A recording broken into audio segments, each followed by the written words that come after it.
Welcome. My name is Meredith Toohey, and I'm the Director of Programmatic Operations at the American Nutrition Association, the ANA. The ANA is very pleased to be hosting Dr. Deanna Minich in a three-part webinar series around the theme of supporting endocrine health. We would like to thank our sponsor, Symphony Natural Health, for their support in bringing this webinar series to you. Visit their website, symphonynaturalhealth.com, for more information about their positive impact on health and wellness. Today's webinar is titled Supporting Endocrine Health Physically, How to Use Foods and Nutrients for the Endocrine System. In this webinar, Dr. Minich will unlock the power of the endocrine system, how it interconnects with other body systems, and its importance for optimal human health. Within this presentation, nutrition professionals will learn how to assess hormone imbalance, describe the role of endocrine disruptors, and nutrition lifestyle approaches to optimize hormones for greater harmony throughout the lifespan. Dr. Minich is an internationally recognized teacher, author, scientist, speaker, and artist.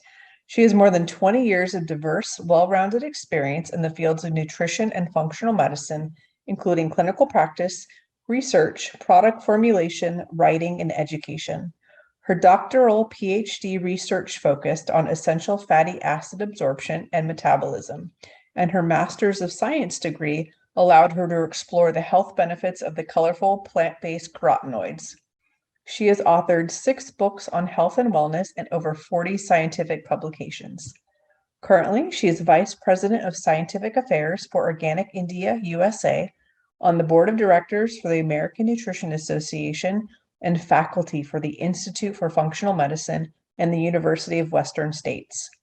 She has developed an online certification program for health professionals so they can apply the color-coded 7 systems of full spectrum health in their practice. Her lectures are heard by patients and practitioners throughout the world. Dr. Minich's passion for teaching a whole self approach to nourishment and bridging the gaps between science, spirituality, and art in medicine. Welcome, Dr. Minich. Hello, everyone. I'm Dr. Deanna Minich, and I'm here to talk with you about how to support the endocrine system and to do that in physical ways that you, as a nutritionist, as a nutrition professional, can actually do. This is one of my favorite areas to dive deep into because it's one of those areas of health that so many people have a connection to. Many times people are either weeping about their hormones and all of the moods and their monthly cycles, or they're in connection with their hormones and they have found a way that testosterone or working out has really served them. So I'm going to present a very, I would say, broad brush, big picture view of hormones, because it's not even just the hormones that we would typically think of like estrogen, progesterone, and testosterone, but we're going to dive into the entire circuitry of the endocrine system. And I'm thinking like you, where I want to give you the tools that a nutrition professional can actually employ to help your clients to do better in this realm so that they don't have that tenuous relationship with hormones. We want them to be hormone happy, as I would like to say.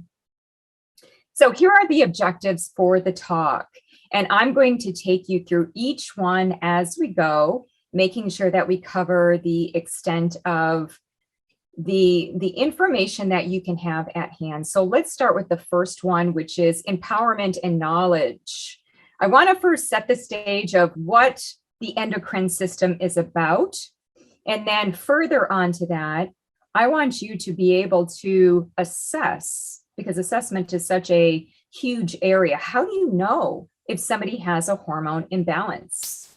You know, as you start to get into this field of hormone health and looking at the endocrine system, you start to realize that just about everything is hormonal. So being able to compartmentalize, looking at the different endocrine glands, and then figuring out a hierarchical structure for how you approach that. That's really my goal with you here. So let's first talk about the endocrine system. As you know, and I know that many of you are well versed in looking at the body as being very interconnected. We know from functional medicine, integrative medicine, and even systems biology that all of our body systems are all cross-talking. So each system can be a portal into the other systems. The reason I mentioned this is because I'm taking you through this lens of the endocrine system.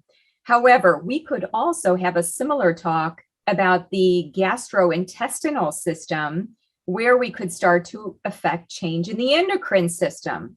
I could also be talking with you about brain health, and through that portal, we could get at the endocrine system. So for the purpose of this talk, we are putting a magnifying glass on all things hormone and what hormones mean in the classical sense. The endocrine system is typically defined, now this is according to more of like a physiology textbook, as specialized cells and or tissues that produce chemical messengers known as hormones. Now, when we think of the glands, we think of things like the adrenal glands, the thyroid gland, pituitary gland. So these are specific glandular structures. Now, we need a little bit of disruption in our thinking about the endocrine system, because I can tell you that looking at the scientific literature, what we're seeing is that the definition of hormone is expanding. The definition of what is endocrine in the body is actually expanding beyond those classical glands. So even though I'm going to set the stage in that way, because that's where endocrinology has been, I want you to know that the science is changing. This is an evolving field of lots of development. What I like about the endocrine system, even within its traditional classical model of glandular crosstalk, is that we have an operating system. In fact, we can look at the endocrine system as a way to unite physiology and psychology. You might even note, if you have looked at this area in any great detail, that sometimes the endocrine system is called the psychoneuroendocrine immune system. Talk about interconnection. That's one long word to show that all of these different body systems are connected, and showing that there's a connection between the psychological aspects, which we know hormones to be very pivotal for, into the physiological tissues and biomarkers. Now, let me define those glands, because many times when the endocrine system is discussed, it's talked about with reference to the stress response.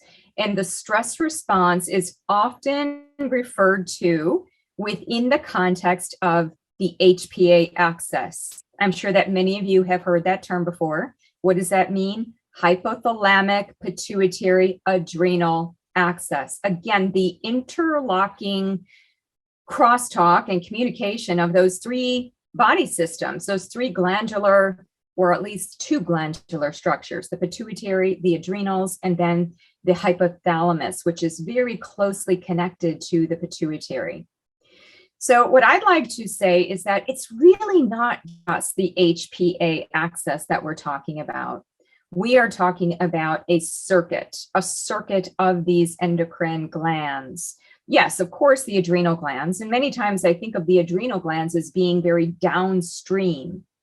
Then we have the ovaries, testes, and adipose tissue. Now, those probably are within your purview. When you think of the reproductive system, you think of ovaries and testes. Why am I including adipose tissue? Because many of those hormones that are associated with ovaries and testes, and specifically testosterone and estrogen, can be made within the adipose tissue. And I think that the adipose tissue has been redefined and much more elucidated as to its metabolic activity. It's not just inner tissue that is just a storage depot. What we're finding is that the adipose tissue can make different inflammatory cytokines, upwards of 30 different types of cytokines, and it's also a very hormonally active tissue. So I want you to keep that in mind, because that's going to be part of our food and lifestyle approach. The next one, of course, is the pancreas and the liver. So the pancreas is a notorious endocrine gland within the digestive tract. And of course, you might be thinking already of insulin. insulin, which shuttles the glucose into the cells, and then, of course, can help to stimulate glucagon production, which can help with the breakdown of glycogen into glucose for energy. Now, there was just a paper showing that the liver may also be responsible for hormones, not in the way of metabolism, but more in the way of producing hepatokines, specific molecules that are signaling molecules. So that's interesting. The heart is also part of this. And I know that most people don't think of the heart as a neuroendocrine gland, but there was a paper some years ago indicating that through the classical definition of an organ that produces and or receives hormones, that the heart would fall into that category. And the heart works very closely with the kidney to control blood flow through the catecholamines as well as the glucocorticoids. So very hormonally responsive. Then we've got the thyroid gland, which is nestled right there with the parathyroid, overseeing thyroid hormone, parathyroid hormone, very important for our mineral balance. And then we have up in the brain, the hypothalamic pituitary nexus, as I call it. And the pituitary is a very sophisticated structure with its anterior and posterior lobes, each producing different hormones. And for much of this circuit is truly starting with the hypothalamus receiving a signal, communicating to the pituitary, which then sends out as a regulatory signal throughout the body going downstream. Finally, we've got the pineal gland. You know, as a nutrition professional, we have been hearing much more about circadian rhythm, about chrononutrition, about melatonin. And so even though the pineal gland is very small, residing there in the brain, we do need to bring it into the discussion here because it can inform the power of when we eat. So therefore, it's not just, again, the HPA axis that we're going to focus on, but what I would like to call the PHPTA axis. So we can get all of those different organs that are endocrine active into that acronym. I know that that's pretty difficult to remember, but hopefully what you can take away from this is that we have a spectrum of endocrine activity within us. All right, so I'm going to get a little bit metaphorical here because I think what happens when you see clients is many times we get right away into the ditch of thinking biochemistry. We start thinking pathways. And as part of thinking of pathways, we start thinking about nutrients, cofactors, how we can support those pathways. And that's really important. We need to use our head to figure out how to best serve our clients with our intellect and what we know about nutrition. Now, on the other side of the coin, and this is what I have learned, I would say, just through clinical practice myself, is that I also like to take a more psychological and symbolic approach to each of the endocrine glands. In other words, each of them represent not just a certain hormone or hormones that they produce, but these hormones are connected into some aspect of one's life. So when I think of the adrenal glands, I think of survival, safety, stability, helping ourselves to survive in this physical world. You know, it's a good thing to have a little bit of cortisol and stress and to have that epinephrine and norepinephrine circulating within us, because if we don't have that, then how do we actually come to a quick decision and figure out what we most need in the moment? So survival, when I see people who are stressed, I immediately start thinking of survival. And in much the same way, coming down this list, and I'll let you read them, thinking of creativity, reproduction, expression with the ovaries and testes. With the pancreas and liver, the obvious one is digestion. You know, we think of what are we taking and breaking down and then assimilating into our being, as well as letting go. And oftentimes what I'll ask somebody, if they have issues with digestion, whether they're insulin resistant, they're type 2 diabetic, I might ask them some more metaphorical questions about how are they digesting life? How are they assimilating everything that they're taking in, even mentally? So I love to have this very unique discussion about each of the endocrine glands, the respective hormones, and then to zoom out and to see each of these in their macrosphere. And I do think that that can help to give us some insight on the lifestyle tips and habits and behaviors to cultivate within each one. All right, so if we just think physically and really try to figure out what are the signals that the endocrine system is sending to the entire body. And let's just get much more physically grounded right now. I just talked a little bit symbolically. Let's get back into thinking of the body and how it's served through hormones, either through the balance of them or what can happen if they're imbalanced. And everything on this list would apply.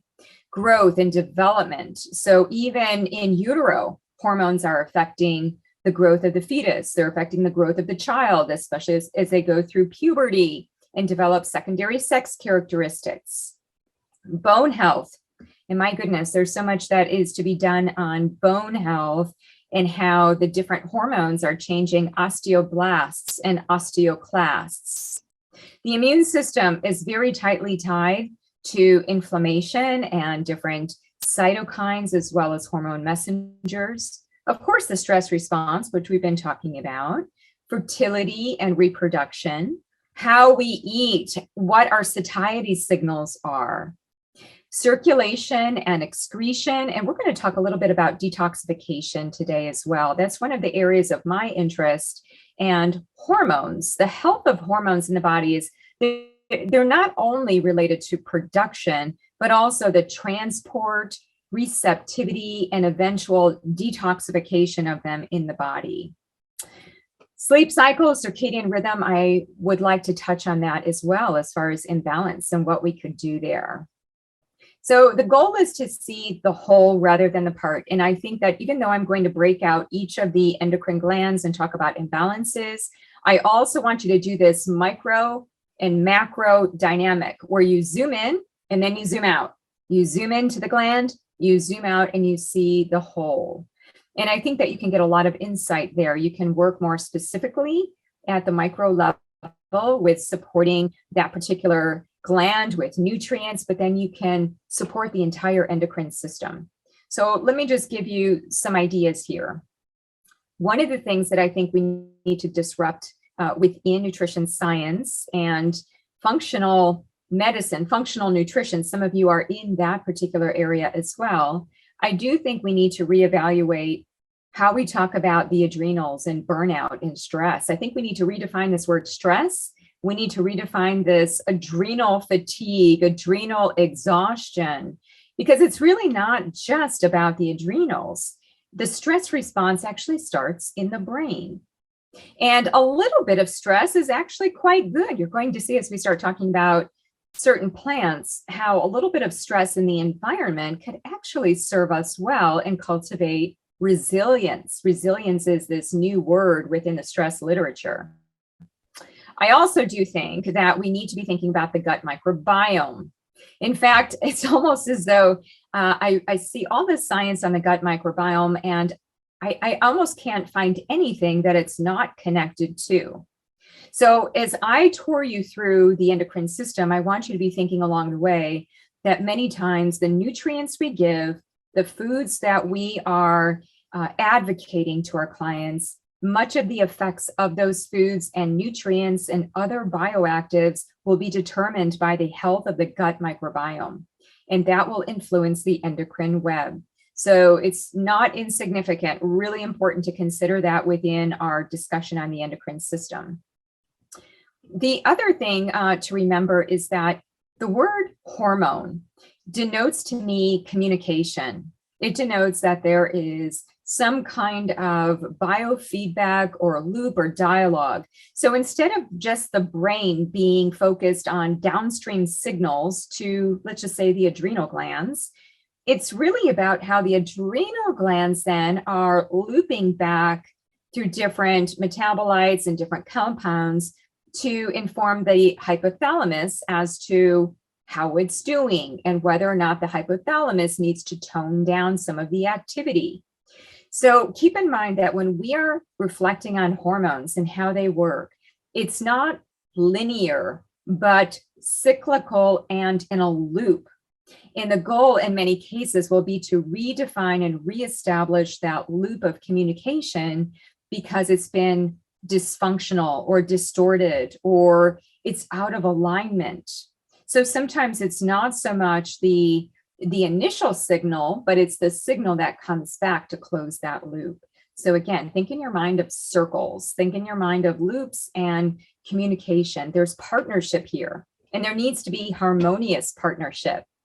So that constant crosstalk is relating then to the regulation of function. That's how it all translates.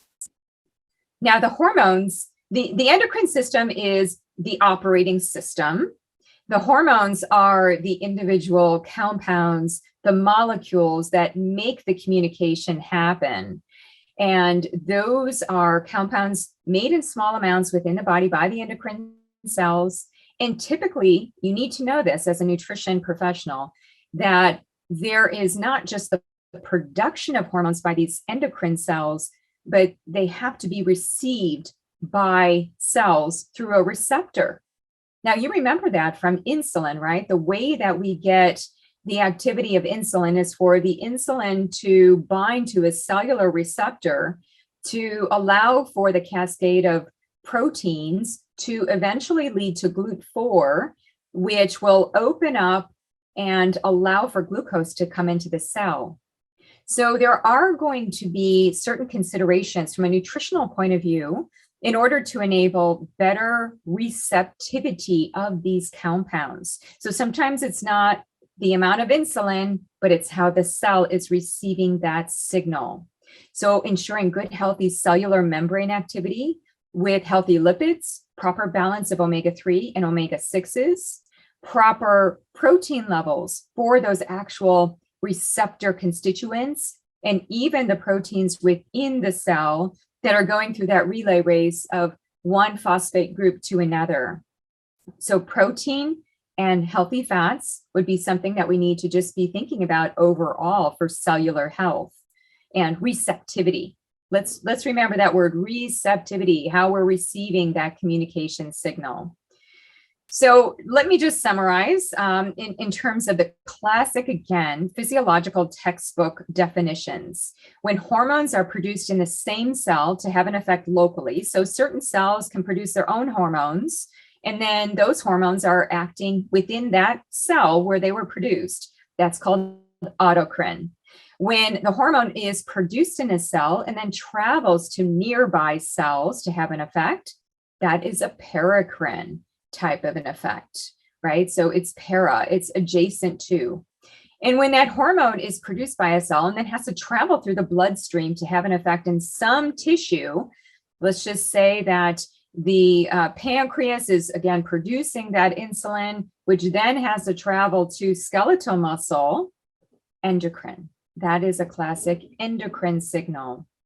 So all of these, as you can see, are involved within the web of all the many functions. In fact, just even as you sit here listening to me speak, so many different hormones are at play, traveling through the body, being made within the cell. In fact, it's quite an amazing feat if you think of all of these hormones and how they're all creating these messages of communication. So I have here a short list. Don't think that this is comprehensive.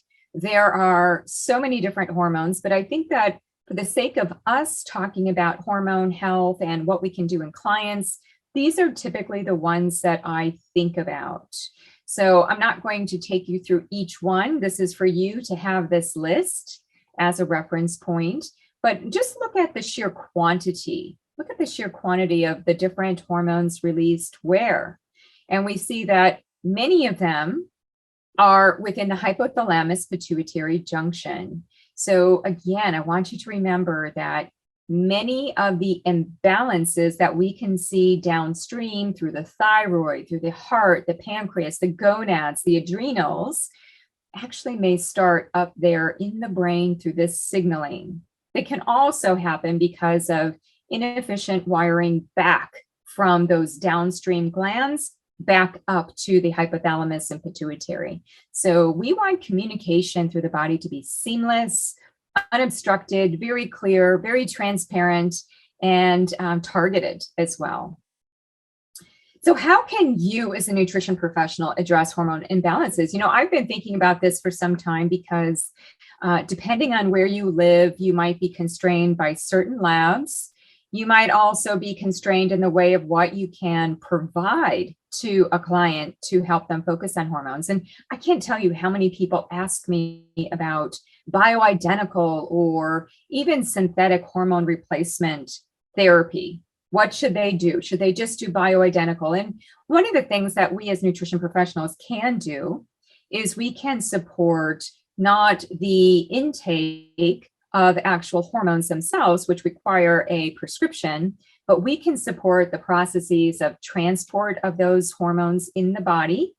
We can also support receptivity, as I was talking about with the cell membrane. We can also help to support healthy detoxification.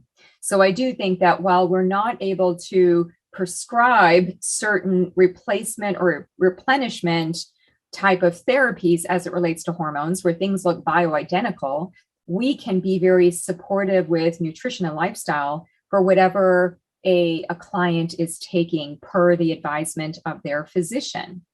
So I think what we can do is we can focus on signs and symptoms without diagnosis, and we can be looking at each endocrine gland as well as, again, zooming out to look at the macro. And what I'm going to do is I'm going to attempt to tour you through the different endocrine glands and what might be some indications that there could be some room for balance or some alignment or some better communication. And I'm going to take it broadly into looking at food, supplement, and lifestyle choices, because truly hormone health, if we want to do it right and in a sustainable way, I don't think it's just having more bioidentical or synthetic hormone replacement. I think that initially that may provide some symptom relief. It might be an excellent choice for certain people. And I do think that foundationally, we always need to come back to what we know about the power of food, the power of physical activity, the power of good, healthy sleep, and how all of those things play a role with how their body is receiving, whether it's bioidentical or prescription hormone replacement. I feel like I'm preaching to the choir with you on that one, right? Because I would think that all of us are very much in tune with that. But what you need to know is that the food and lifestyle aspects are powerful for establishing hormone balance, and that if we're not helping our clients to engage in that as part of any kind of replenishment therapies, then I think that you don't have quite the degree of impact on what the person can be feeling, how they are actually in their bodies, and the degree of physical symptom relief.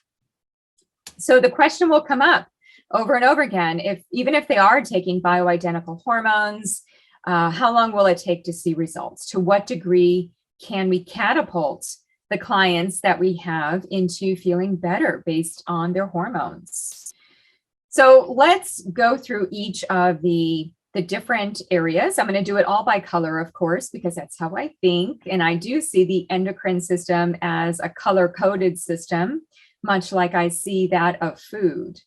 So as we go through each of these, we will talk about food, we'll talk about lifestyle, and establishing that good foundation, I think, will help people to get to that place of balance. And it may take some time. It may take a good 60 to 90 days to recalibrate.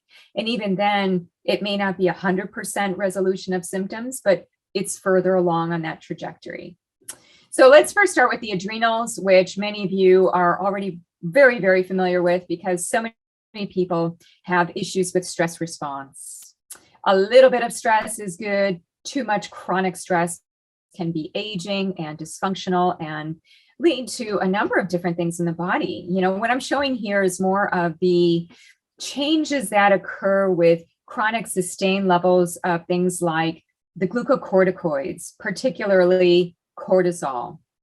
And so some of you are pretty well versed in that and how we can start to see some changes in weight as a result of high cortisol over time, especially increased visceral adipose tissue or belly fat, that's one of the indications that I begin to think about, oh, that person is stressed. And they have a lot more fat tissue right there close to their visceral organs, which is not a good place to have fat. Inflammation begins to be upregulated. And as part of inflammation, what tends to happen is that there's immune dysregulation.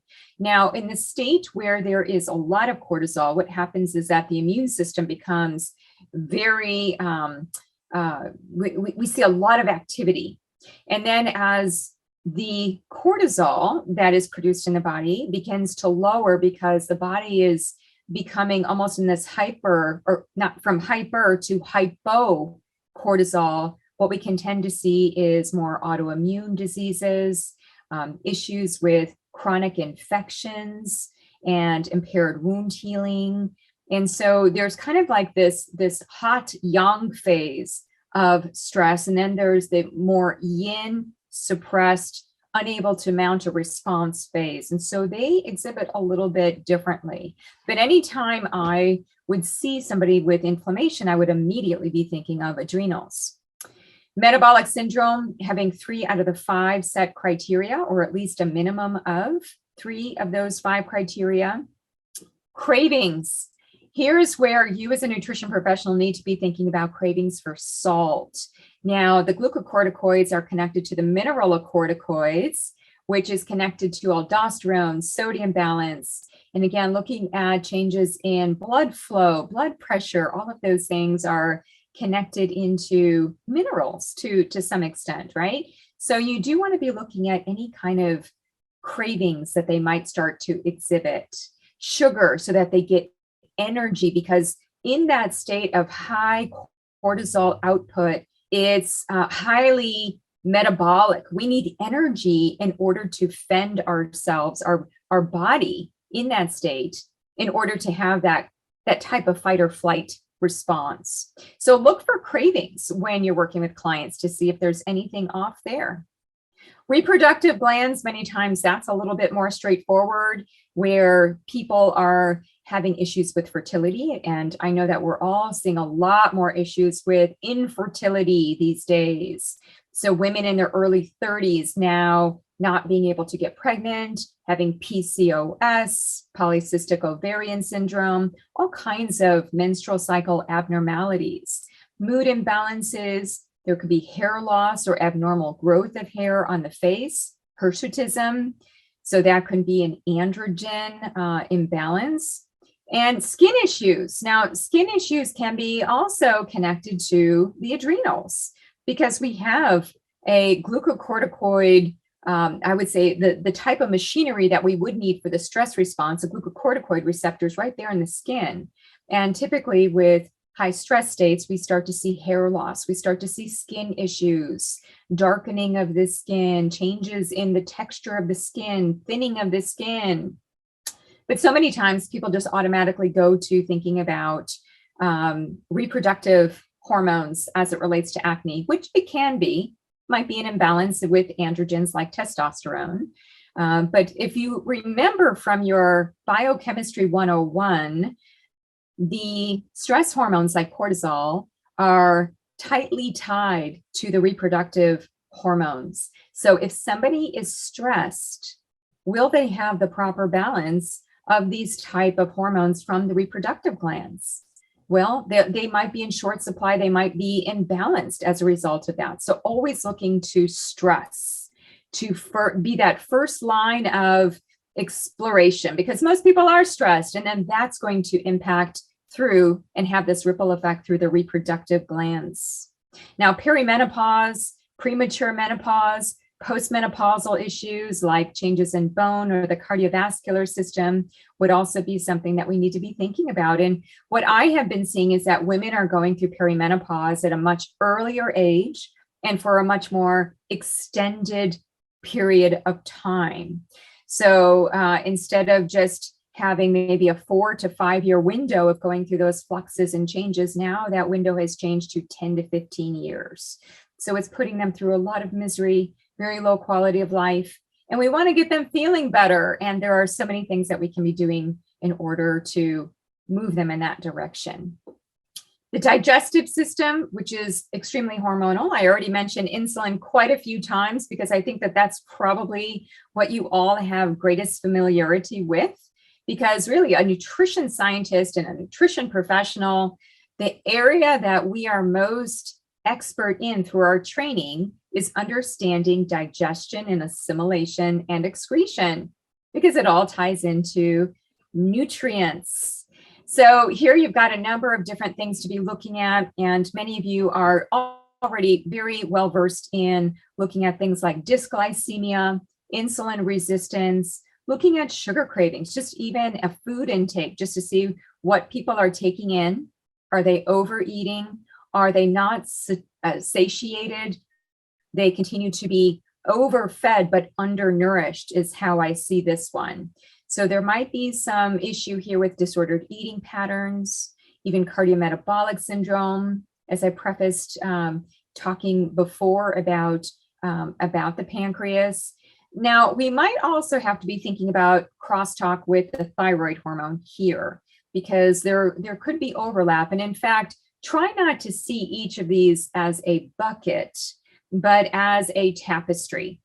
So each of these is a thread, and together we weave them together in the body, and it becomes like a tapestry. So if we're tugging on one of these threads, there might be a pull in several other of these endocrine glands, of course, and that's what I'm setting the stage for. But if I just think about them in isolation, I'm just trying to compartmentalize just to get you thinking around it. But you can, again, imagine that there would be some overlap. Think of all of these like a Venn diagram with overlapping circles. And now with the cardiovascular system, of course, I'd be thinking about blood flow. I'd be thinking about circulation. Is there edema, cold hands and feet? Well, that could be circulation. It can also be thyroid. Thyroid hormone is responsible for our body temperature, our metabolic rate. And so we might have to look at the heart thyroid nexus. You can imagine, again, how each of these systems are communicating, and you could have an exacerbation of certain of these symptoms if there are other of the glands involved.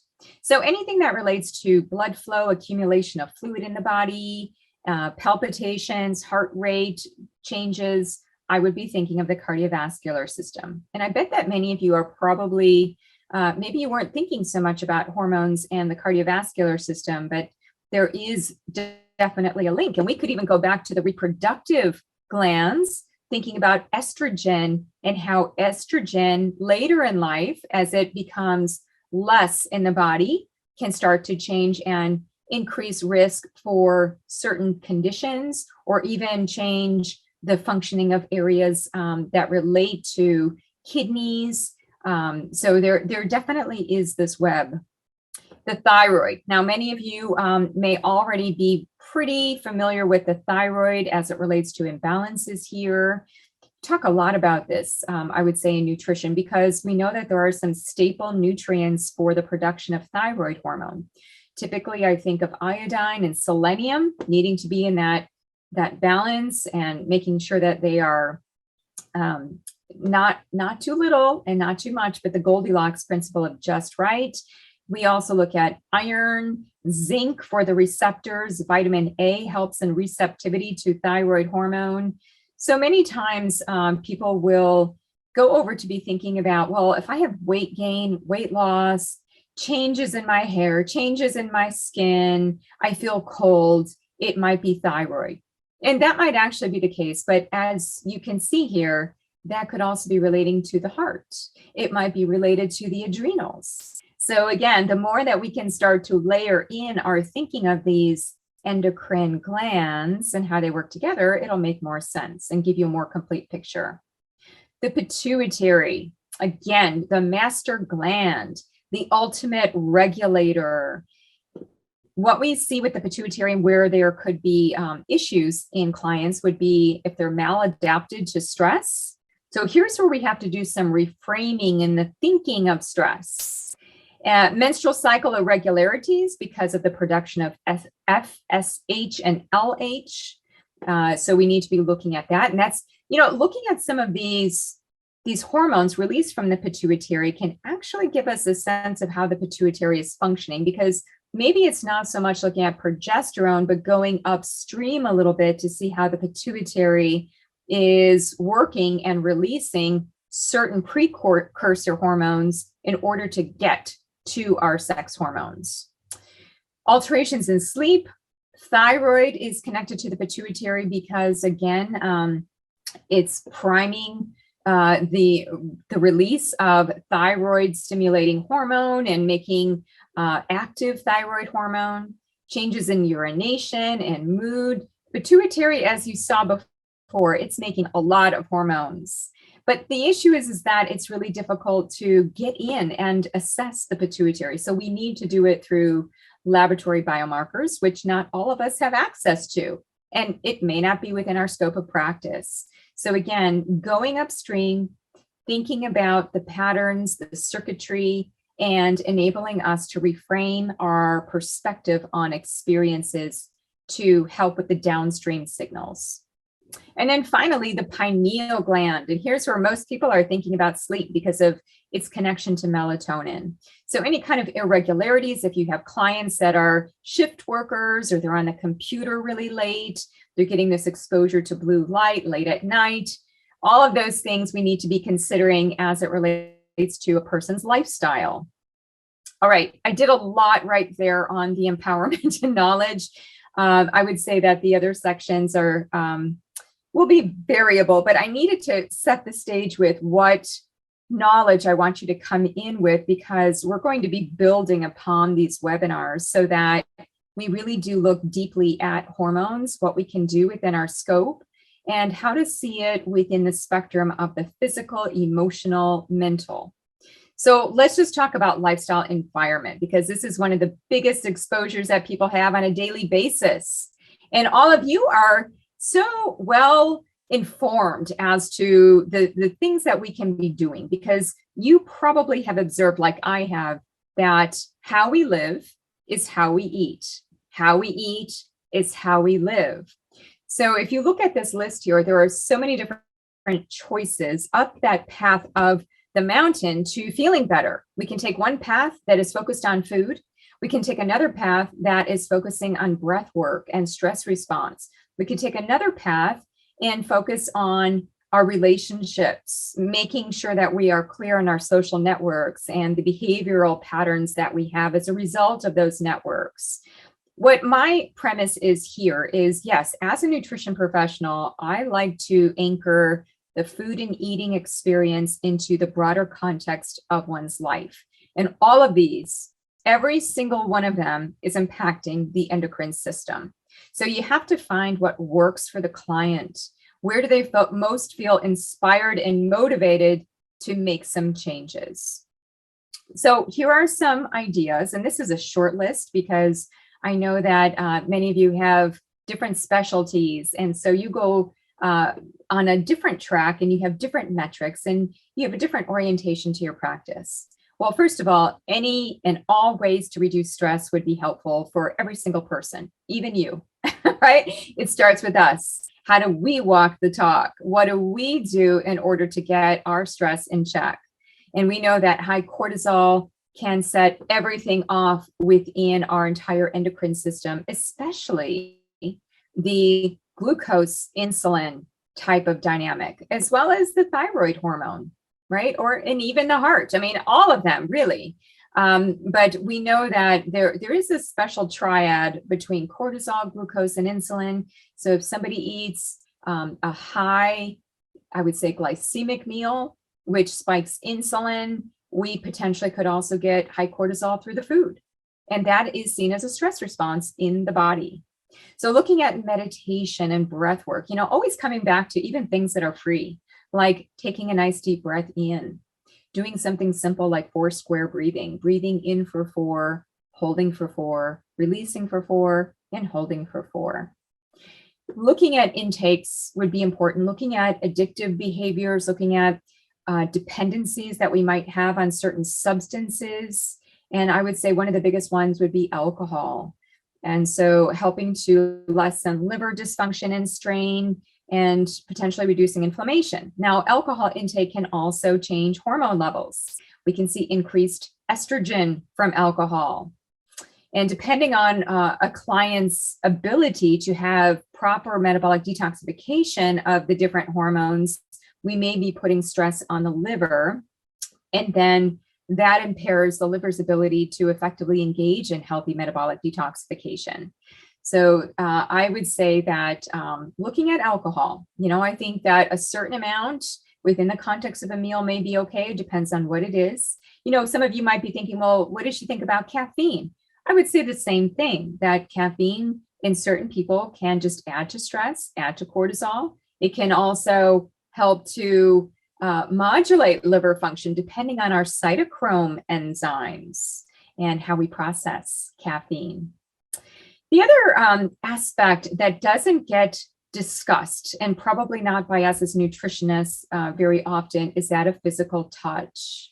Through massage and sexual activity, because we have receptors in the skin, and the skin is highly endocrine.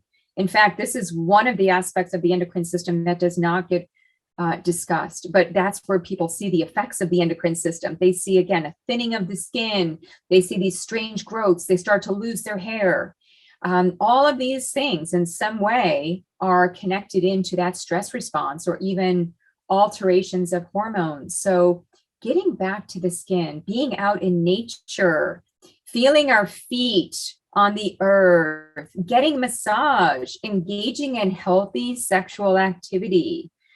I think that, for some of us, it feels like there could be a lot there, and some of you may not know how to frame this up, and that's completely plausible, which is why it makes a lot of sense to have other experts being brought into this team of healers for the client to address that. And so, even massage, this is something that when people can exercise because they're so stressed, I often say, okay, how can we help to create better circulation through the body? Massage, if they have the financial accessibility to do so. And if they don't have the finances to do so, making sure that they are outside walking, doing different things in order to cultivate better circulation and flow. And this is where healthy relationships really do enter in. Again, just a hug, oxytocin, just all of the emotions that we exchange through our physical bodies. It's not insignificant for hormone health.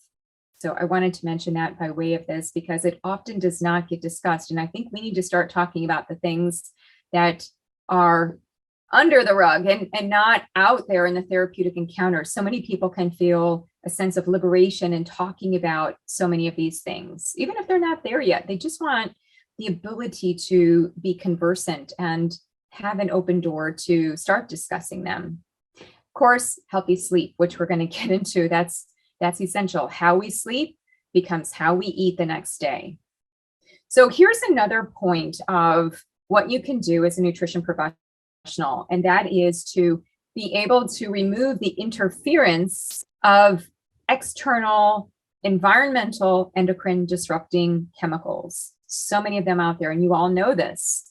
And what they do, any chemicals out there, and the type of chemical cocktail that those things can make in our bodies, is they can actually interfere with the endocrine system and hormones. So it may not be the amount of hormones that somebody is producing, but it's what is interfering with their endogenous levels of hormones.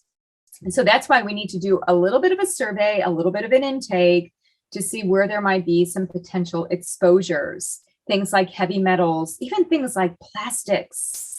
Looking at something as simple as a plastic water bottle, making sure that we eliminate even small amounts of plastics incrementally can have significant impact.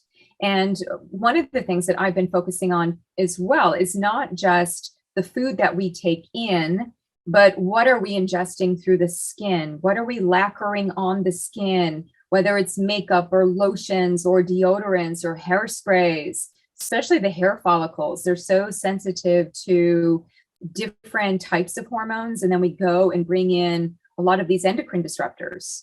And it might even be something like gluten in hair products that we're putting on our scalp And so I want to encourage you to be thinking about, it's not just what we take in the mouth, it's what we take in the skin, and how important that is to assess when we're looking at hormone health.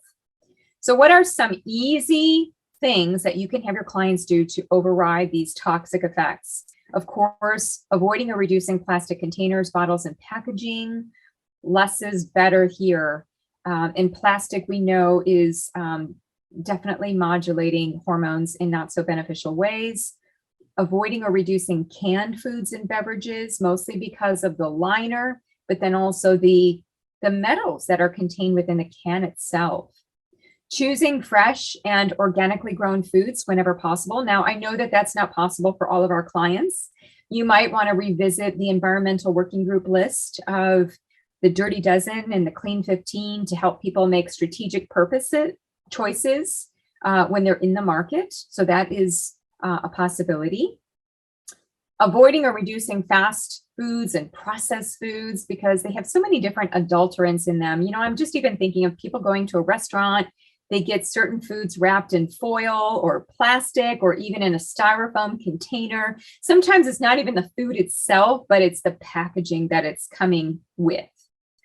And then, you know, a lot of this can start to feel very overwhelming to the point that, wow, it's like a no-win situation. We're trying to go against the tide of what we have in the environment that feels very self-defeating. But there can be, as you all know, many different nutrients that can help with elimination of these offenders. It starts with things like dietary fiber, binding things in the gut, preventing them from getting absorbed, and then helping the body with processes like methylation and glutathione synthesis. So using things like folate, vitamin C to upregulate or even help those that may have inefficiencies or deficiencies in that realm to increase that a bit. All right, let's talk very briefly about exercise and movement. Sometimes I like to just call this movement and not exercise, but it's important because of what we just spoke about with detoxification. The goal is to open up all portals of release here. And so we're talking about sweating primarily. The studies on sweat, and I give compliments and credit to Dr. Stephen Jennis and team at the University of Alberta, who have done some beautiful studies looking at sweat, what gets released in the sweat. We know that heavy metals get released in the sweat. We also know that essential minerals get released in sweat. So we want to be conscientious about replenishing the electrolytes, the different essential minerals that we might be losing when we do sweat. Aerobic activity, getting the heart rate up, moving the blood through our blood vessels, helps with the transport of hormones, as well as getting toxins out of the body. So don't forget and don't underestimate the power of physical activity. And we know how good many people feel when they're done, right? Nobody ever just says, oh, I regretted working out. They finish a workout and they feel good. They have that endorphin release. And perhaps some of that feel good experience is not just changing brain chemistry, but changing hormones. And it would make complete sense because we're changing stress response. And that's going to start to change, again, the bidirectional loop up into the brain. Physical activity helps to ensure insulin sensitivity and better regulation of the entire, I would say, the gut immune system, helps to quell inflammation, especially related to the adipose tissue. And remember how I said that we have to be considering the gut microbiome. Well, one of the things that is newer that I have been observing, because I'm tracking all things gut microbiome these days, is that physical activity can drive the gut microbiome changes related to diversity. In other words, you start moving, you start changing your gut microbiome to be more resilient, more diverse, and that confers greater benefit. And the skeletal muscle is an incredible organ overall. And I think that, you know, many times we just think of the skeletal muscle in relationship to body mass, looking at metabolism, looking at partitioning of lean body mass, looking at fat mass, but the skeletal muscle is incredibly metabolically active and is also in communication with hormones. For sure, using the number of different compounds that it is releasing. And we know that insulin, back to insulin, that this is one of the target organs that it works on. All right, I told you that that one would be quick because here's where I want to focus the remainder of our energy into what we are most in love with, right? I'm sure that many of you went into nutrition because of a passion.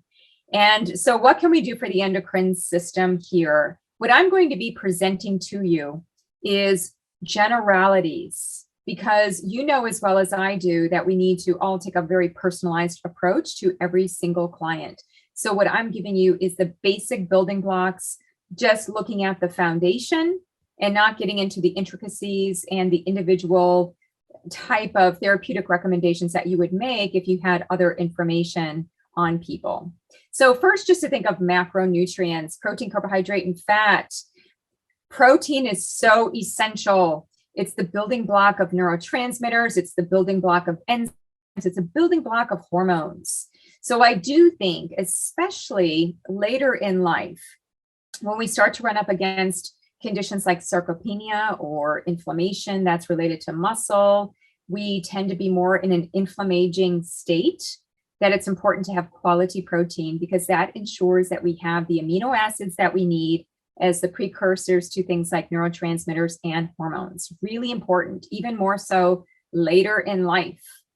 You know, when I think of, I'm not a dietary dogmatic person where I say it's got to be keto, it's got to be vegan. But I do think that having a bit more of a higher protein slant within the times of our lives that we really are looking to ensure more receptivity to hormones is important, because those receptors are built from protein. We have to ensure better quality cell membranes. We can also offset some of the inflammation, some of the stress response and cortisol by limiting simple sugars and reducing glycemic impact carbohydrates and substituting those with fibers of all types, rotating those fibers, getting the best of the soluble fibers that can be fermented to give us a lot of the signaling molecules known as short chain fatty acids. I am so excited to look at more of the research on short chain fatty acids because we're already seeing how they impact mucin production in the gut, having that good gut lining. And when people are stressed, they're under this hormone alert. When they are stressed, what's happening? Leaky gut as it translates to leaky brain. And so as a result of that leaky gut, we need to hurry up and repair it. And one of the ways that we can repair leaky gut is by bringing in these prebiotic fermentable fibers that can then produce these short chain fatty acids that can help to heal and repair the gut lining. That's the name of the game.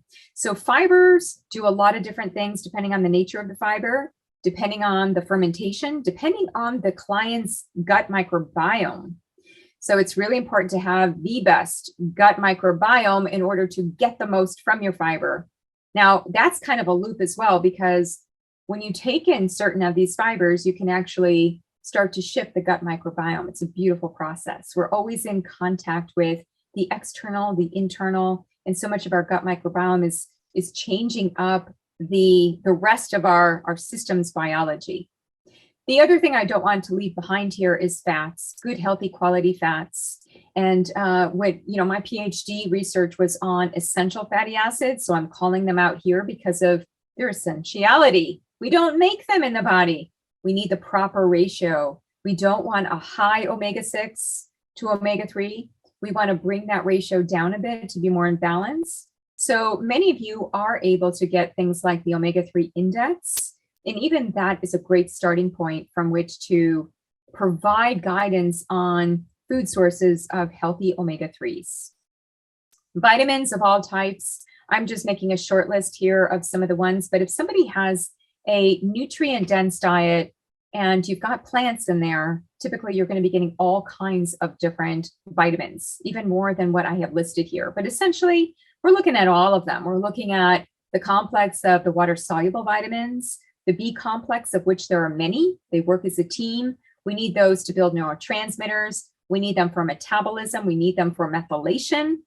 All really important for the endocrine system, especially even for making things like the glucocorticoids and making sure that we're repleting our supplies of hormones. Vitamin C is also important for the immune system, helps with the adrenals.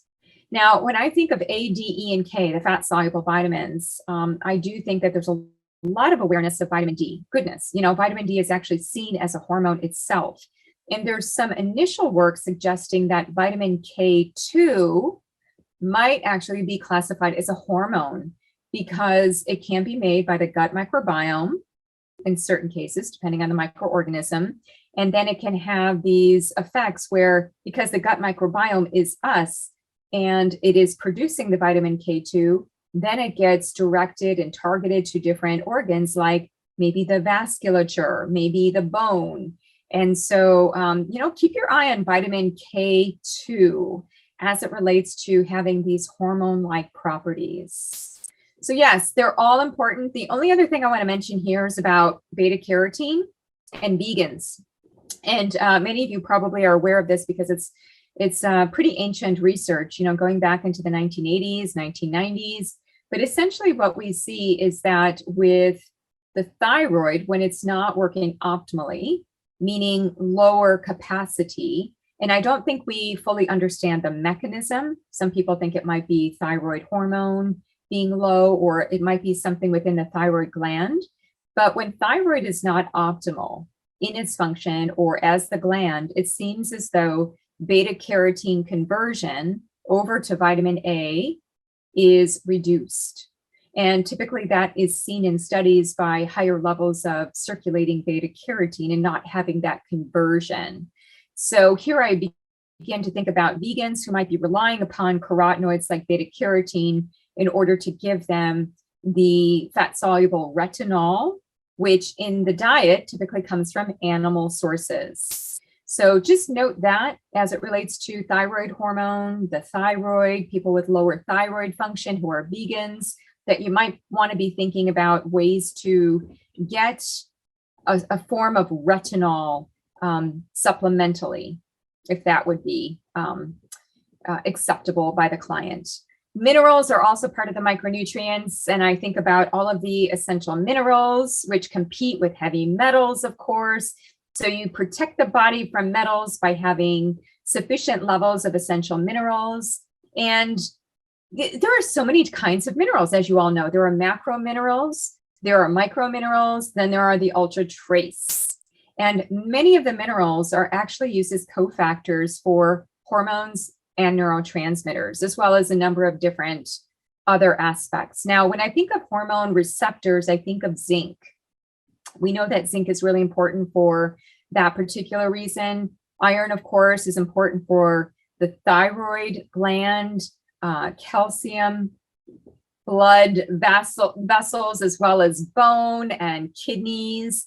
And when I look at all these interfering metals, they can really start to, again, tax our detoxification system so that we can't properly detoxify hormones. And then phytonutrients. This is where my eyes light up, because this is where we bring in color. And what's fascinating is that many plants actually contain phytohormones. Every time we eat, it's an act of either promoting hormone harmony or creating hormone imbalance. And if we are focusing on certain plants and a variety of plants, we might be actually taking in the plant's hormones, which can modulate our hormones. And not only do plants have hormones, they also have neurotransmitters. They have things like GABA and acetylcholine. It's just really amazing to look at how plants are almost, we're almost like plants because we share a lot of the very similar properties. We're run by the sun. We have machinery that is aimed towards creating neurotransmitters, metabolic cycles, and hormones. So how can we best leverage them in order to nourish and diversify the gut microbiome and to connect into the different endocrine components? Now, some of you may know me from my work on eating the rainbow. Yes, I shout it from the rooftops. I do think that there's a color code, and coincidentally, I think that this color code coincides with the endocrine system. So red foods, if we just think of the color red, we think of the adrenals, Many red colored foods are rich in vitamin C, which is important for the production of these stress hormones. And what I also think about when it comes to the adrenals is adaptogens. And I do think that there's a lot of incorrect information out there on adaptogens. Plants in general are adaptogenic. They are in their environment and they are stationary for the most part. So they're needing to adapt to their environment through the production of certain metabolites that they create. And then we consume the plant. Those adaptogenic compounds, which I'm going to talk about in a little bit, are changing our cellular defense system and how we respond to stress. Now, that's within a certain threshold. That is personalized. So it's working within our cellular structure in order to optimize what we're actually capable of. So we don't become superhuman from taking in adaptogens. It's not like more is better. We need to have some type of familiarity and some personalization of the different plants to the person, it's her or himself. And perhaps we do another webinar just on adaptogens, because I think that, you know, everything has become ashwagandha, and then people think that more is better. And it's not always more is better. And in fact, there have been some studies showing that ashwagandha might actually increase testosterone in certain cases. That may or may not be indicated for certain people. Again, we just need to keep our eye on what would be best served for the person, depending on how they're presenting. On the orange side of things, now this is really fascinating. My master's thesis was on carotenoids. And for the most part, we looked at lycopene and beta carotene.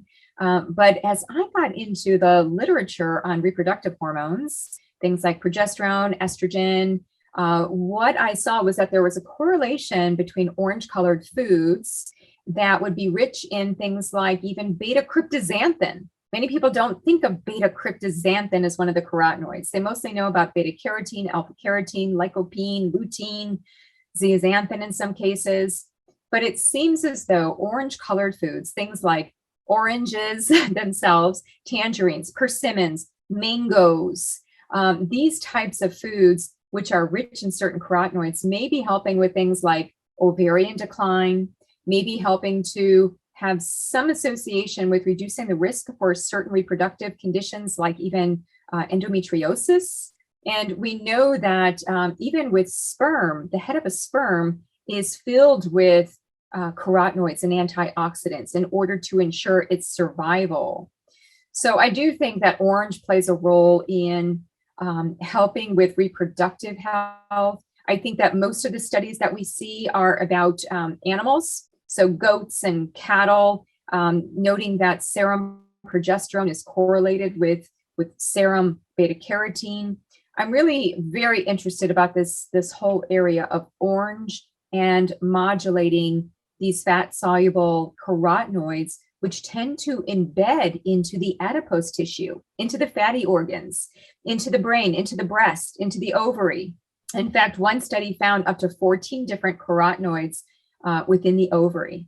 And if you look at when a follicle becomes the ovum, what you see is that there's the corpus luteum going to corpus albicans in that whole process, and that retinol and the carotenoids may be playing a role in the genomics of ovulation. Very exciting. I can't wait for more developments in this area.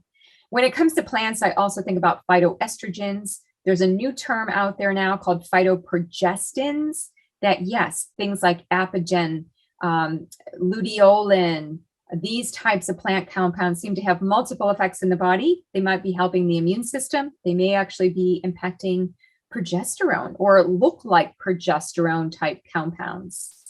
And then, of course, things like, we're not going to get into the thick of it here, talking about aromatase, 5-alpha reductase, but there are certain plant compounds that can change the conversion of testosterone to estrogen, the aromatase enzyme, and then further from testosterone to the more active dihydrotestosterone, DHT. There are plants that can actually modify those pathways.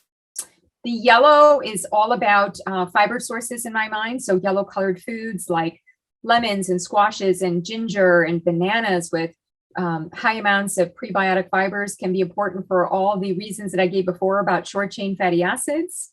I also think it's exciting to see some of the work in adipose tissue, being able to stimulate adipose tissue and creating more thermogenically active adipose, basically to get our fat tissue working for us. And this process is called beiging, where we take the white adipose tissue and make it a bit beige. And that would speak to the proliferation of mitochondria, which would then be able to harness energy. And some plant compounds, at least in vitro, are being shown to do that kind of work. Things like cinnamon, which I put kind of in that, it's also beige and brown, right? So, and some of the newer research is also showing that flavonoids in plants may be stimulating to the enteroendocrine cells in a beneficial way. That flavonoids, if you look at their structure, they actually look steroid in nature, much like a hormone. So if you just go back to organic chemistry, and I know that you probably are thinking, oh my gosh, I never want to have to go back to that again. Whereas others of you might actually enjoy that, just looking at structures and the similarities and how flavonoids are a large class of plant compounds that seem to modulate mood. They might be having direct impacts at the level of the gut. They may be agonists for GABA alpha, so changing anxiety. Again, these things that look like hormones are actually having some pretty significant effects in our body, and they're from plants. When it comes to green, typically I think about nitrates, vitamin K1, and folates, all to help us with blood vessel health and reduce homocysteine, which can be an amino acid that is damaging to the vasculature. Keep in mind that leaky gut and leaky brain, and I also think about leaky vessels and that one cell layer thick lining of the endothelium, and how the process of atherosclerosis and eventually arteriosclerosis can start with that endothelial dysfunction, right? So how do we help proper flow of hormones in the body? And we can do that by making sure that blood pressure is not too high, too elevated, that we have good, healthy movement, and we've got these food compounds. And also to be bringing in things like potassium and magnesium, which can help with pH and electrical activity. Thyroid hormones, I've already mentioned iodine and selenium. Now, where do you get iodine from? And you've got to be careful with iodine because you can actually cause issues for the thyroid gland if you have too much in the way of supplemental iodine, right? I believe that the tolerable upper level is something on the order of 1,100 milligrams per day. So what I usually revert to is food sources, food first for safety. And so looking at the blue-green foods, I talk about them more metaphorically. Rather than saying seaweeds, I like to think of sea plants, the green plants in the blue ocean. So, but not all of them are really truly green. Some of them are brown. I think of nori and dulse and kelp and aramay as some, and using those as mineral sources. I was talking about minerals. Yes, you can get iodine. You can get a bunch of other minerals as well through making a mineral type broth from these sea plants. And then, of course, bringing in selenium and zinc-rich foods to nourish the thyroid and help with the production and receptivity of thyroid hormone. Pituitary, that's where I focus on blue-purple foods to help with modulating mood and cognition. So many different studies on blue-purple foods, and whether it's blueberries and purple Concord grape juice.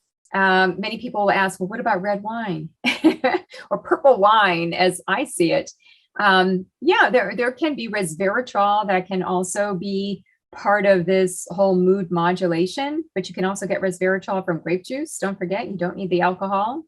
So a lot of these are flavonoids, and specifically we think of the anthocyanin category, of which there are many different anthocyanins, and these are helpful for a variety of different reasons. What we're seeing is that they help to quell inflammation, they help with stress response. And so pretty exciting to see a lot on the forefront of blue-purple foods emerging. Now, maca is also part of this category to help with balancing the signal of the pituitary. And I'm going to go a little bit deeper into maca as we go. Pineal hormones, melatonin is typically what I think about. And being that I am more in favor of plant-based sources of just about everything, I would say that rather than have synthetically derived melatonin, making sure that we have melatonin from plants. And you probably know that you can get melatonin in the diet: tart cherry juice, ginger, rice, pistachios. Pistachios are one of the highest, they have one of the highest levels of melatonin, coincidentally. So lots of different ways to get melatonin in the diet. So here's a summary of everything that I just went through. There are a number of things here to consider. This is just the short list. You can modify this per your clients. You can personalize it. Some people may not eat certain of these foods, so that is worthwhile to consider. All right, so let's, now that we've talked about more of a foundational approach, and by the way, I'm going to leave you with a protocol, a one-page. You know, often I don't like to say the word a protocol because it denotes that you do the same thing for everybody. And I don't see it like that. It's more like a general approach in order to give you a framework from which you can then personalize. So keep in mind that up until this point, we have focused on the foundational building blocks of hormone health, how to reestablish the integration and the communication amongst the endocrine glands. And you would do somebody a lot of good just by focusing on any of the different food strategies, the macronutrients, the micronutrients, or even the phytonutrients, focusing on physical activity and looking at lifestyle choices and where we are subject to exposure from endocrine disruptors. So let me get a little bit deeper now into some of my favorite strategies that relate more to a nutraceutical approach, which many of you are able to implement within your practice. Now, the question, as I mentioned, it always comes up about hormone replacement therapy. There are lots of risks. In some cases, many people find symptomatic relief.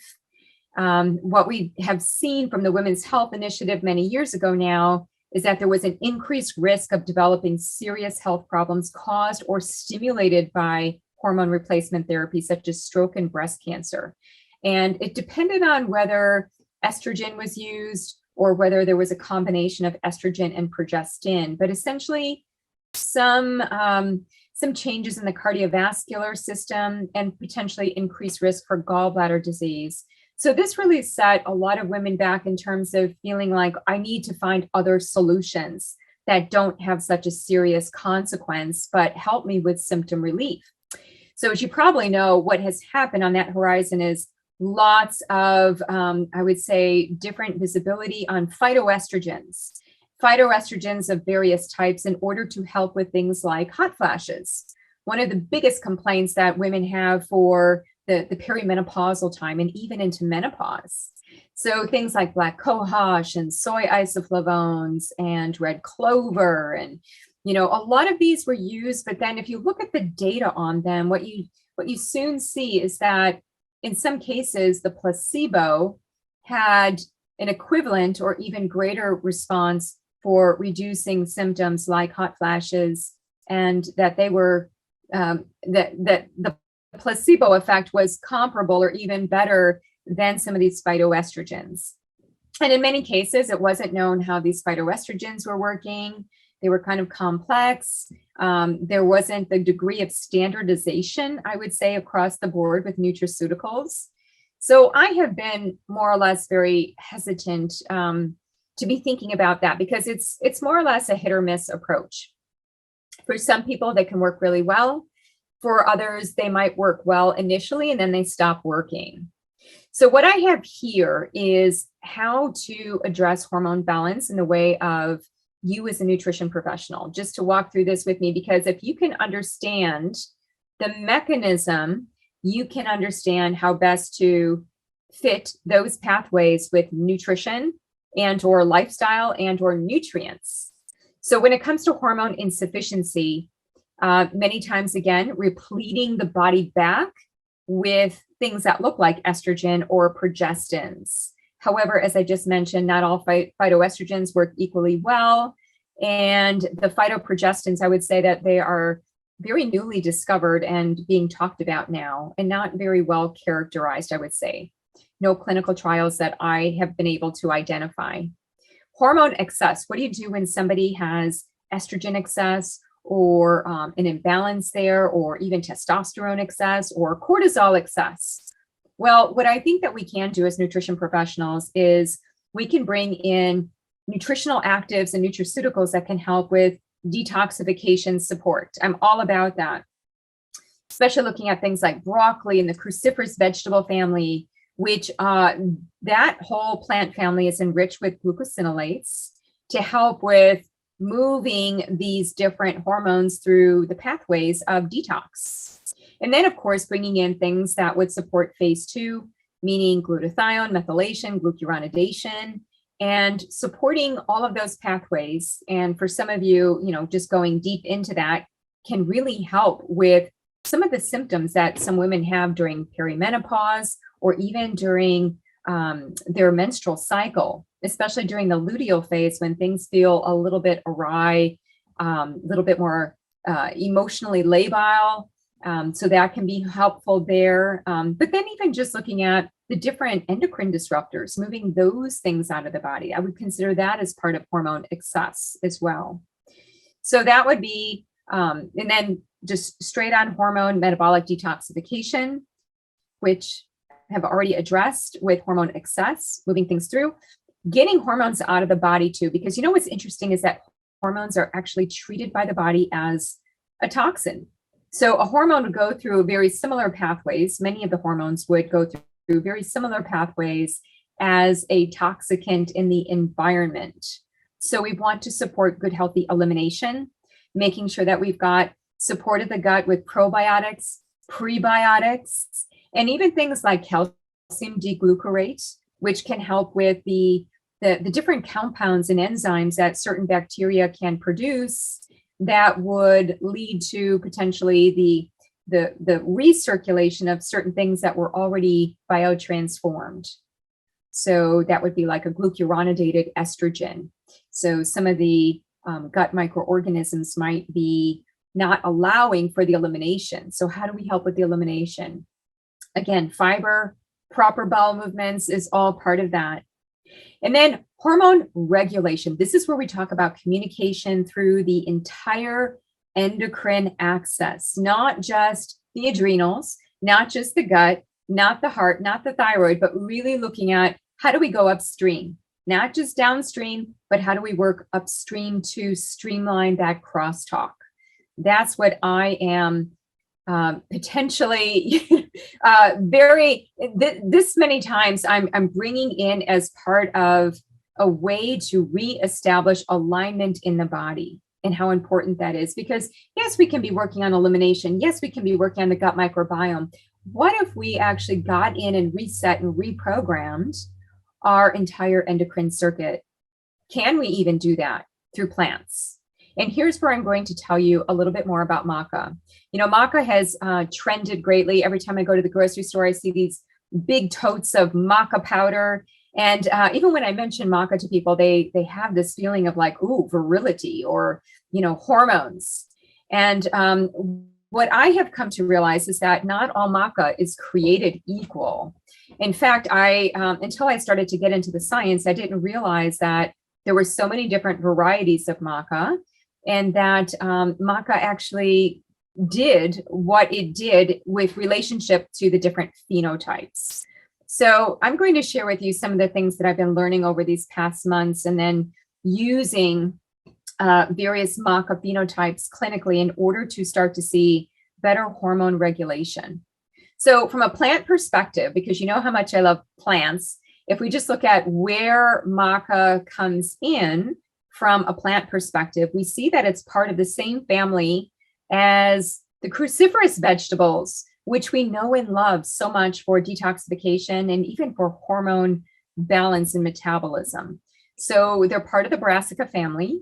There are many different species, And of them, there is one in particular that I'm going to focus on, Lepidium peruvianum chacon.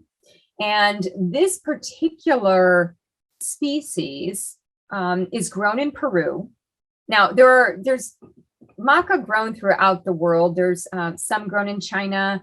I would say that the Peruvian Andes is where a lot of different types of maca are grown. And what's really interesting here is that the way that this maca grows and what it produces from a phytochemical perspective is subject to what it's exposed to in the environment. Now, you can imagine at high altitudes and these extreme conditions, just like we would see with an organically grown vegetable, that when that plant is subject to certain things, it may be producing things to help them respond to that stress.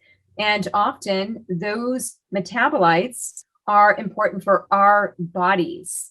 Our bodies are doing something in a novel way to confer a health benefit. So again, we see that with things like organically grown food. So with this particular species, with this type of maca grown up in the Andes, depending on where it's being grown, whether it's on the shaded side of the mountain or at a certain altitude, all of those things, all of those factors shuffle into place and make for different colors of maca. You can see why I love this, because there are a variety of different colors that represent the different phytochemicals that they contain. So now of this particular form of maca, there are 13 different maca phenotypes. These phenotypes are connected to these colors, and they range from purple to red, beige to off-white, yellow, and gray to black.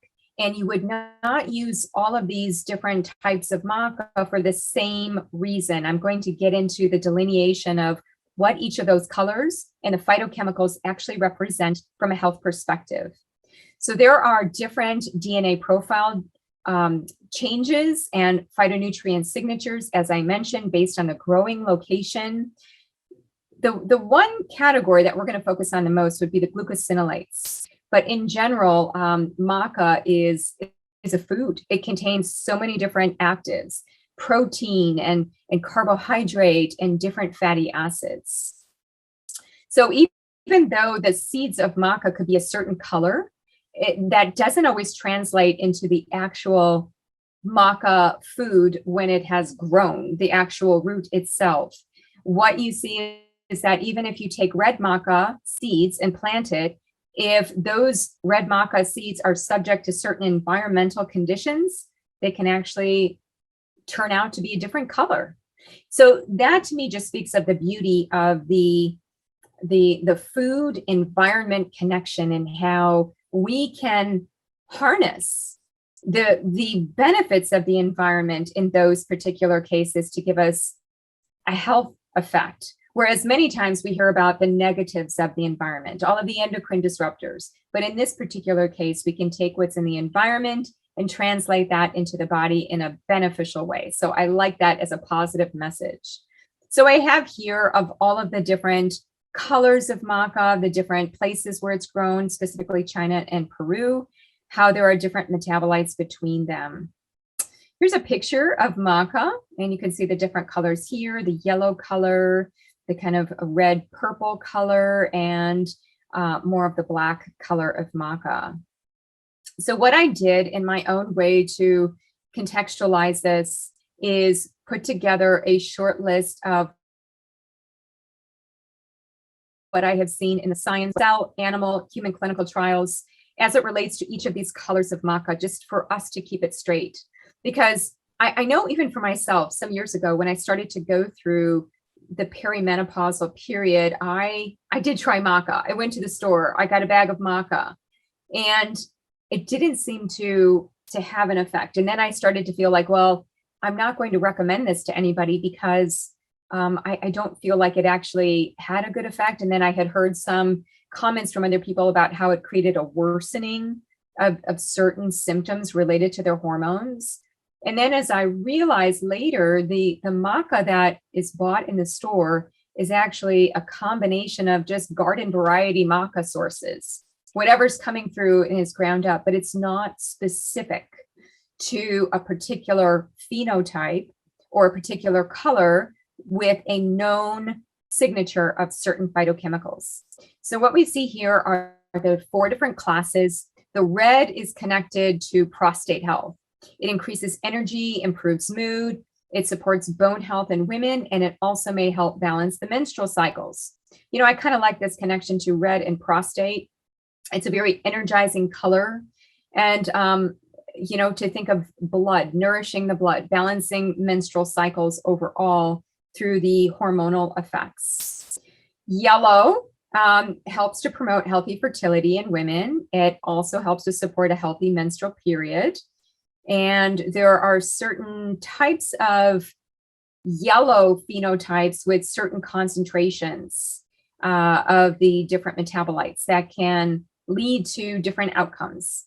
So I know that that sounds like, wow, this gets pretty complex with maca. It's not really as complex. It's complex because I have been in the science going through these papers and trying to understand the research and how intriguing it is. But when it comes to the clinical application, it becomes much more streamlined. You'll see.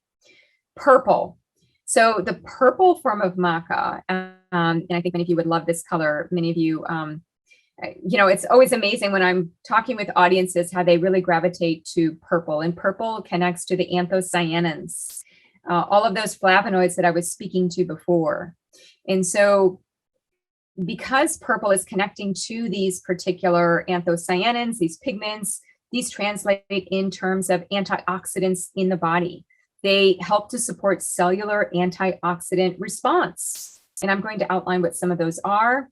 And as part of that antioxidant response, promoting glutathione. So this is definitely a very protective, energizing. I would think of this as more of the detoxification form of maca in some ways. And then the black form of maca contains very specific agents that are unique to the black maca, like macamides, you know, macaines. And so some of these compounds are unique and they help to support brain health and healthy mood, as well as promoting healthy sperm. So the nutrition of the endocrine system can be supported by many of the different features within maca. As I mentioned, it is the source of amino acids, fatty acids, and of the fatty acid profile, the polyunsaturated fats. Micronutrients, it's rich in a number of the different vitamins as well as minerals, because again, it is grown in the earth, it's going to have access to those things. And then phytonutrients, there's a whole spectrum of different phytonutrients. And I want to make this very easy for you because, you know, if we go down the rabbit hole of really understanding the breadth of knowledge here, and Dr. Henry Meissner has been so well recognized internationally for his work in this area. He's published extensively. And by the way, at the very end of this presentation, I have slides with all of the references, so you can find everything at your fingertips there.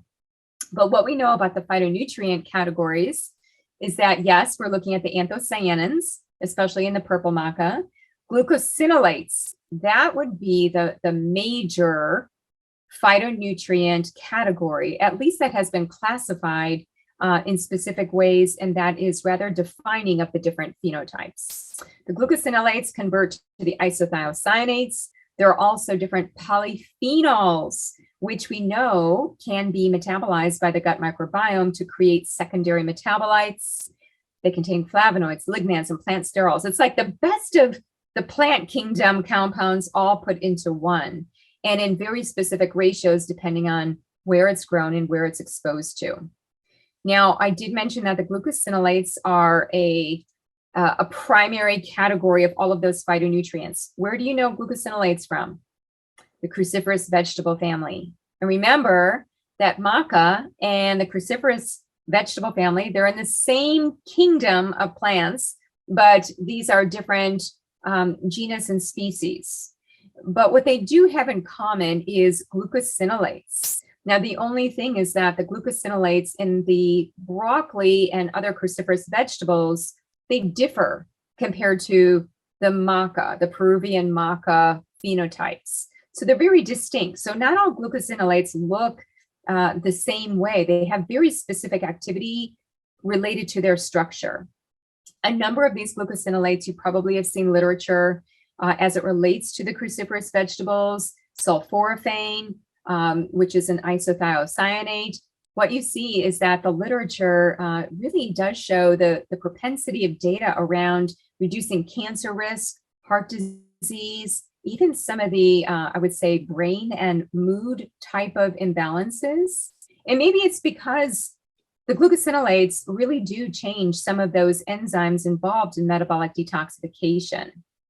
So the different phenotypes, those different colors of maca, have different levels of these different glucosinolates. And that in part is responsible for their activity. So overall, what can maca in its unique structure as a high glucosinolate adaptogen, what can it do for men and women if you know the exact phenotype?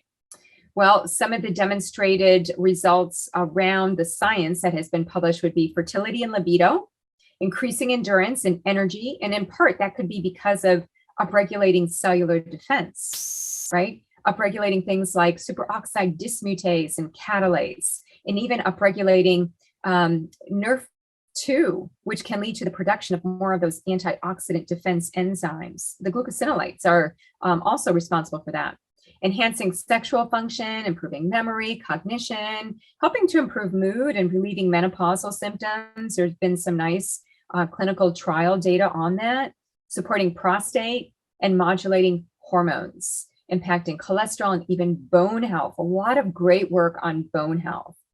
So very quickly, what I'm going to do is just, again, as a refresher, I made that infographic. So hopefully you can just go back to that, and that'll be kind of your cheat sheet of what type of maca when.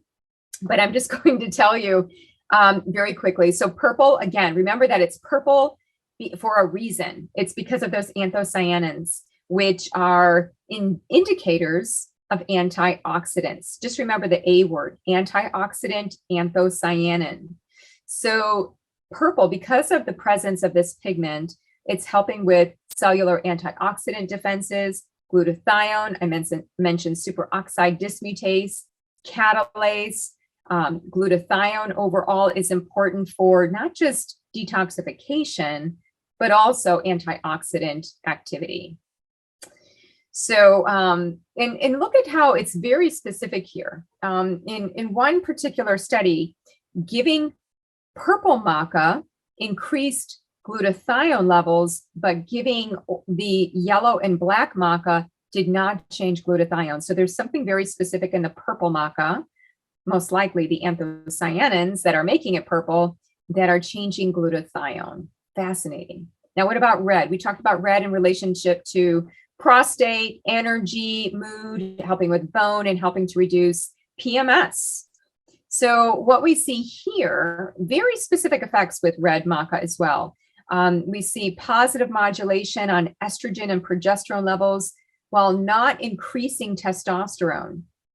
And we wouldn't want to do that, such as in PCOS, right?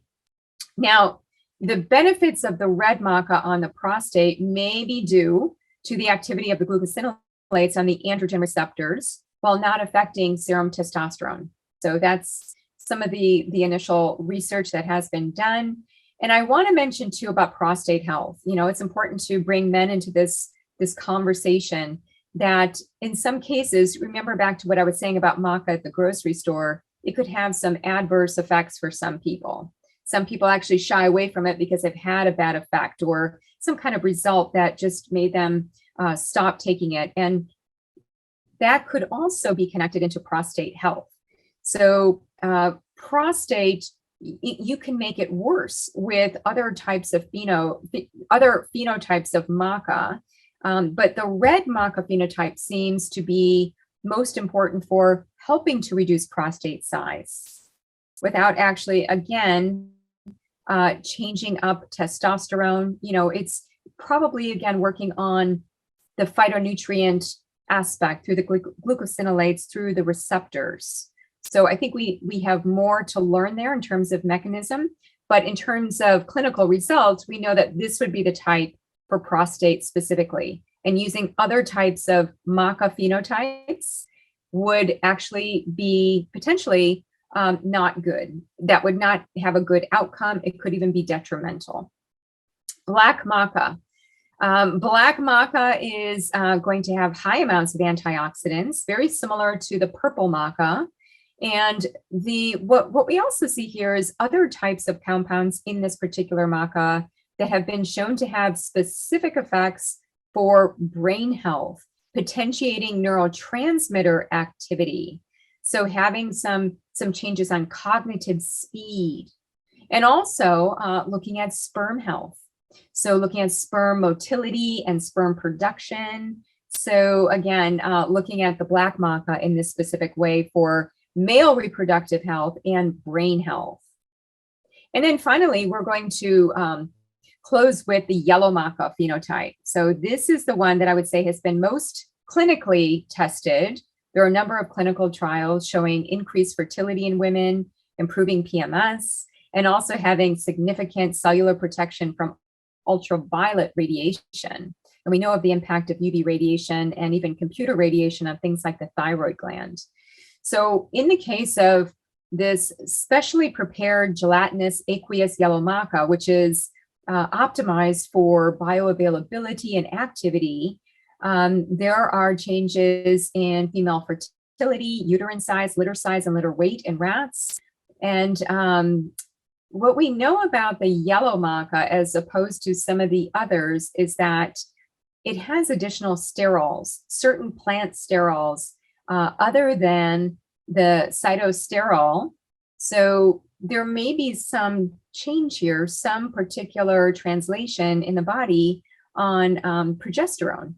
There might be some change there with changing up levels of progesterone, not because of any progesterone that's added to the body, but because of what plant compounds are contained in the yellow maca to actually help promote healthy production of progesterone in the body, just by very nature of the body systems to do that.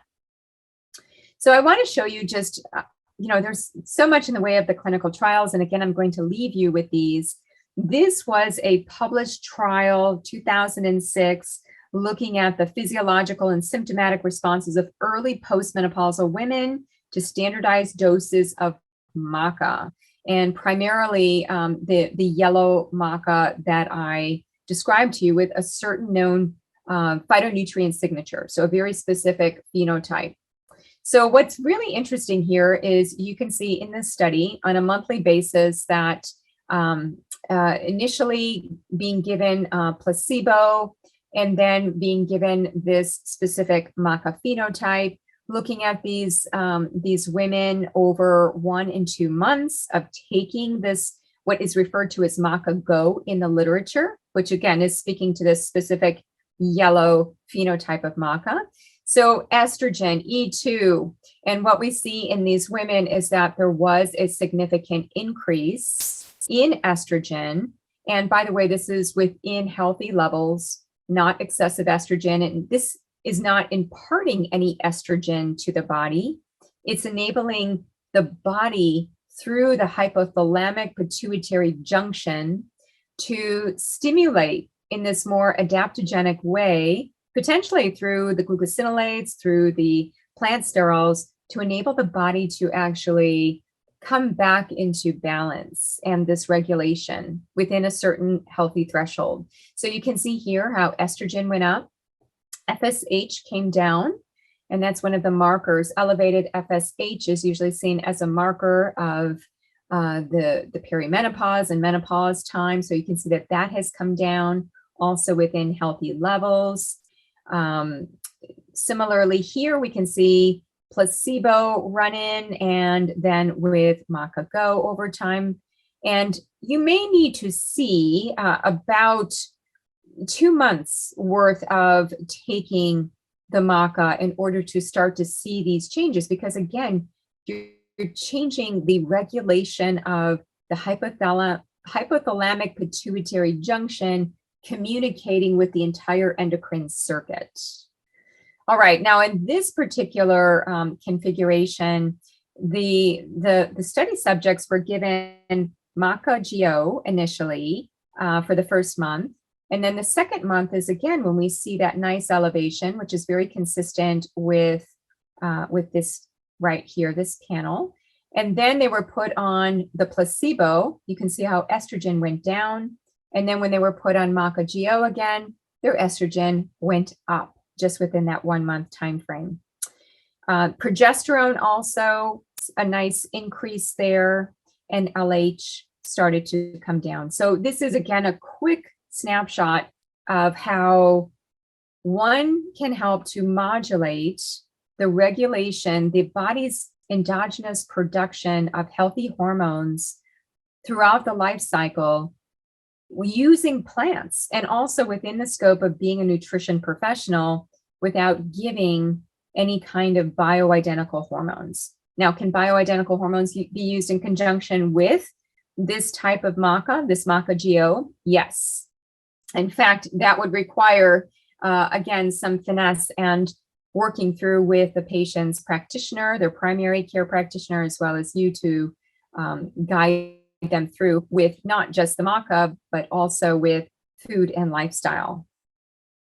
Now, as I mentioned, and I'm going to leave you with these points because I've gone well over time. The contraindications, as I mentioned, powdered maca in the store is not the same kind of maca that you're going to find in a targeted nutraceutical with known phenotypes or phytonutrient signatures. We know that maca-GO has up to 400 times the amount of glucosinolates compared with broccoli. So I wouldn't say, now don't eat broccoli, because now you get a whole bunch of glucosinolates through maca, and in particular, this maca-GO that has been clinically tested. I do think that broccoli has other types of glucosinolates, and maca-GO has different ones. And so very complementary. You can imagine that you get the spectrum of these glucosinolate compounds. When it comes to administering the maca-GO in the nutraceutical form, there could be some initial run-in, some changes, especially with digestion. Now, ideally, as you probably know from glucosinolates and their biochemistry, they need stomach acid. And then they have their conversion through myrosinase into their isothiocyanates. I do think it's best if people can ultimately get to the point of taking them on an empty stomach. That's the best case scenario. So about 1 hour away from their meal.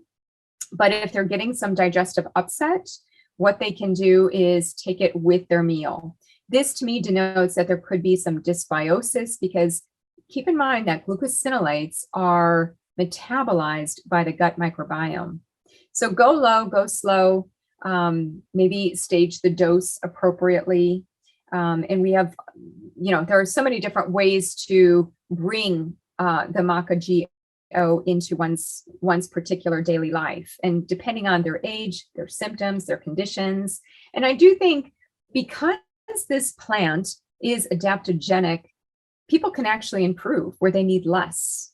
So it requires that you definitely reevaluate, you adjust the dose, and it's better to reduce the dose rather than just go off of the maca-GO, because you've already got that nice regulation, that nice circuitry that has evolved.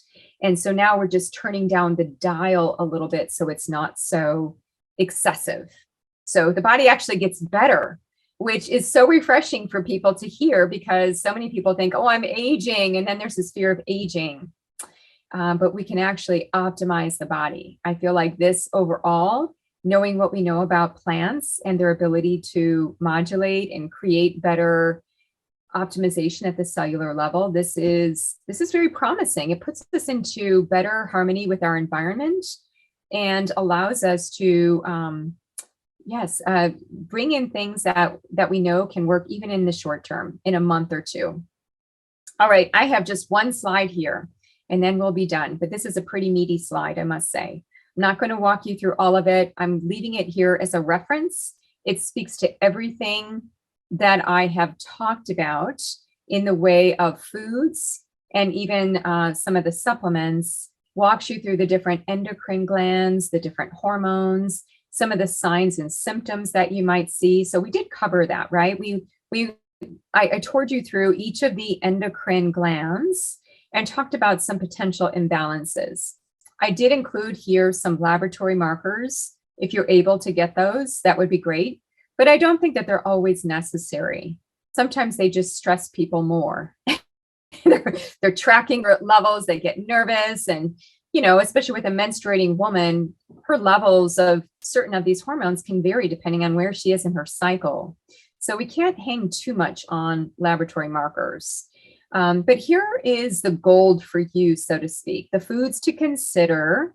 And of course, I did color code things for red adrenals, orange for the ovaries, as well as the pituitary. And you can see that particular layout there. And then I also put in a list of dietary supplements to consider here, bringing in everything from plants to detoxification support, bringing in melatonin to help with sleep. And many times sleep, we need to look back down to the adrenals. Yes, to melatonin, but then also, cortisol and melatonin are mirror images. So high cortisol in the morning, low melatonin, and then it swaps. And so we need to support both of those. All right, lots of information there, everyone. I realize that. I do think that as nutrition professionals, there are so many different things that we can do to help our clients with endocrine support. We definitely want to key into the endocrine system as the basic communication highway for all things hormone, as well as our mood state, our immune state, our nervous system, and how all of those aspects are interacting. Again, for us as nutrition professionals, we can't always do labs. So really looking at signs and symptoms in order to get better direction on which endocrine system needs alignment, looking at foods overall at the macronutrient level, the micronutrient level, and then the phytonutrient level, as well as with any different nutraceuticals like maca and the different phenotypes of maca. I hope that what you're taking away from this is that not all maca is created equal, and we can actually be causing more issues when a client is taking just maca off the store shelf without really understanding the sophistication, the phenotypes, the phytochemicals to actually target a particular hormone-related action or regulation. And really seeing the maca GO is helping with that overall balance at the level of the brain, the hypothalamic pituitary junction. And we know that too, not just because of the clinical trial I showed you, but the wealth of other data that would support looking at the pituitary hormones and the modifications that happen as a result of taking the product. And then, of course, don't forget lifestyle, because that's important to anchor in any of these foods, nutraceutical type of interventions. And we want to be avoiding as much as we can on the endocrine disruptor side. So I want to thank you and just show you here that I do have a list of copious references. And again, feel free to reach out. This has been a wonderful time with you. Again, I feel like there's so much more depth we could cover, but we're going to stop here, and feel free to join me for I've got a few other webinars on hormones from other perspectives as well. Thanks so much.